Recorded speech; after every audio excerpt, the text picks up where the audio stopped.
I might leave that part in. Better not. I ain't got my teeth yet. I didn't see that.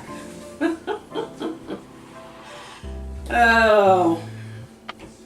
Hello everybody, it is Glenda, Buster, and Rosie. as always, with AKA GK Fralin, a friendly community. And we're still waiting for number 200 to click that subscribe button, so please do. We are worn out from yesterday and the day before. We did a lot of Halloweening. And it was fabulous fun. Anyway, I now have these boards. My paddles that I ordered. Excuse me guys, I need my hands. Okay. Okay, these wood paddles measure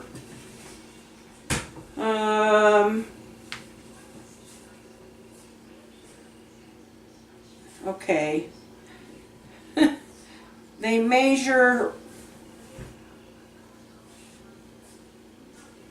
okay, from the base of my palm almost up to my, just a little past my second knuckle there. So that is, you know, we used to measure horses that way, and they still say so many hands, but I think they consider hands to be like 4 inches. Okay, this is a 5-inch wide paddle, and the big part of it, the paddle part, is right about,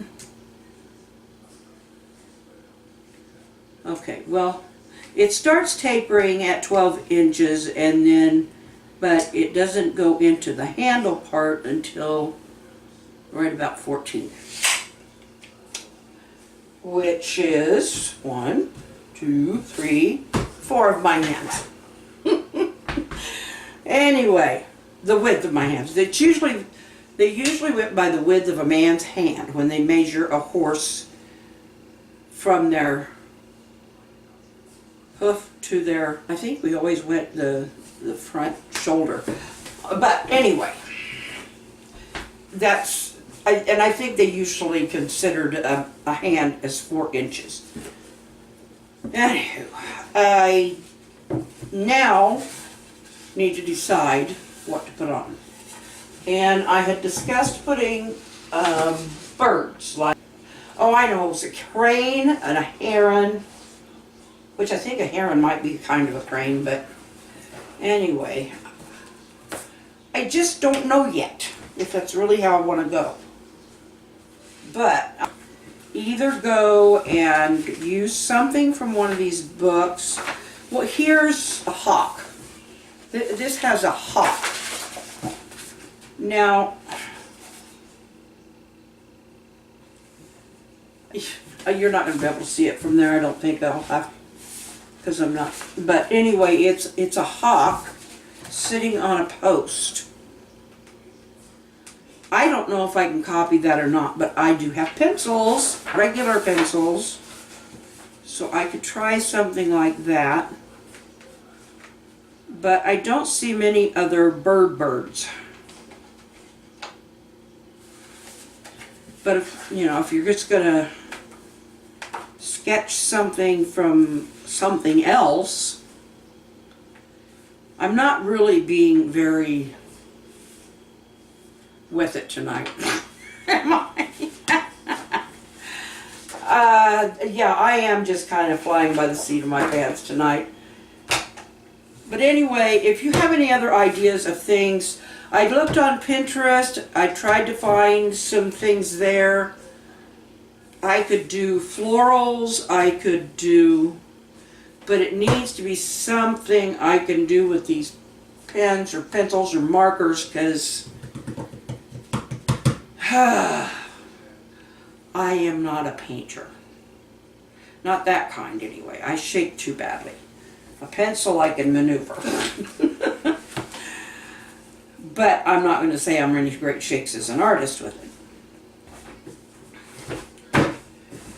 I am going to take a chapter out of somebody else's vlog. If you've been listening to John Hampton, the man from Oz, you know he's been reading one of his books for quite a while. This is a book, it's my very first published book. It's called The Search. And it's, well, it's kind of a novella. So I don't know, we'll see. I don't know if people are really interested in listening to a whole book. But there are a lot of people who would rather listen to a book these days than to actually go out and they just, you know, a lot of people think they don't have the time to read, so they would rather go, whoa. This one, it got published kind of funny, you know. But I thought I would just get started with a little bit, and we'll see what you guys think, and if you would like me to continue to read this. Okay, chapter 1, The Inn. Sheridan woke up alongside a country road where a thick, late afternoon fog forced her off the highway the evening before. The unseasonable blinding whiteness was eerie, but not unheard of in Nebraska. The mist took over so quickly the exit almost disappeared from view before she turned onto a Nebraska back road. She'd been headed to a book signing for her novel, Living Bedouin. She wiped the sleep from her eyes, every muscle stiff and sore, even with her slight 5'4" frame, curling up in the back seat of her minivan, made her feel cramped. Peeling her sticky, thick tongue from the roof of her mouth made the icky taste even more like rotten food. She fished through her bag for a bottle of water. Finding it, she swished some around in her mouth, then opened the window and spit into the heavy fog. Reading the map, she determined that she must be within 30 miles of Lincoln. The fog hadn't lifted. In fact, it was probably denser than the night before. She checked for a signal on her cell phone again, but she was in a dead zone, and even the GPS wouldn't target a position. She would have to call Michael once back on Interstate 80. She smiled and thought of Michael. After 3 years of mourning the death of her husband, Mark, she was finally dating again. Michael had encouraged her to finish her doctorate on anthropology. For over a month, Sheridan toured Nebraska, Kansas, Iowa, and Missouri, promoting and doing book signings for her book based on her doctoral thesis. Along the way, she stopped in small towns and found church groups and other small town meetings. She set a goal of writing a book about the local communities, from their history of their founders to the present-day remnants of those roots. The people were hospitable, and their community's strength often centered on church and family. The differences that seeped into their present-day lives were their unique ancestral histories. With more research, most of which could be done from home, another book would soon be off to the publisher. Sheridan loved her position with the university and probably published enough to keep her on faculty. The idea of giving up the writing, and particularly the research, sickened her. Field research was the most fun. The glare of fixed concentration cleared from her mind, and she could see the fog lifted. A few feet in front of her, an old painted wooden sign read, "Hidden 1/2 mile." The sign made her laugh. "Oh, why not?" she said aloud. It would probably take her a day to research one more town, and it might put a nice ending to her book. First, Sheridan attempted a 3-point turn on the narrow road to point her car back toward Interstate 80. The fog bank became denser as she made the turn and felt her tires start to slide over the edge of a ditch. She managed to pull forward safely back onto the road. Shaking uncontrollably, Sheridan left her car to walk to the 1/2 mile to Hidden. Isn't that a weird name for a town? Looking back toward the signpost, the fog had completely cleared. She looked behind her into an opaque white curtain. A shiver ran down her back as she walked the 1/2 mile into town. Looking back a few times, the strange thick fog seemed to follow her. All landmarks disappeared one by one. She felt as if some sinister force was following her, pushing her toward Hidden. And that's it for tonight. I'll leave you hanging right there. So, but like I said, I'm just really not as with it as normally. Well, am I normally with it at all? No, you're not. You're a goof. That's why you have us.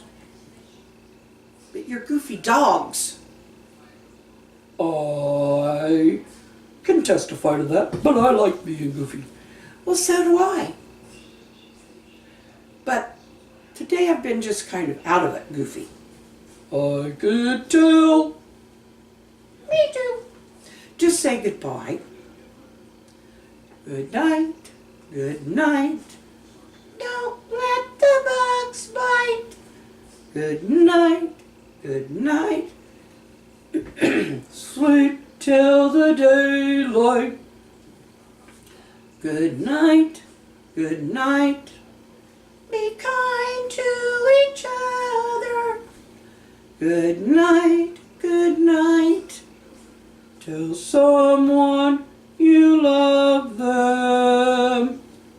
You guys are getting better, I think. At least you know the song. Even reversed. Yeah, she was singing my part.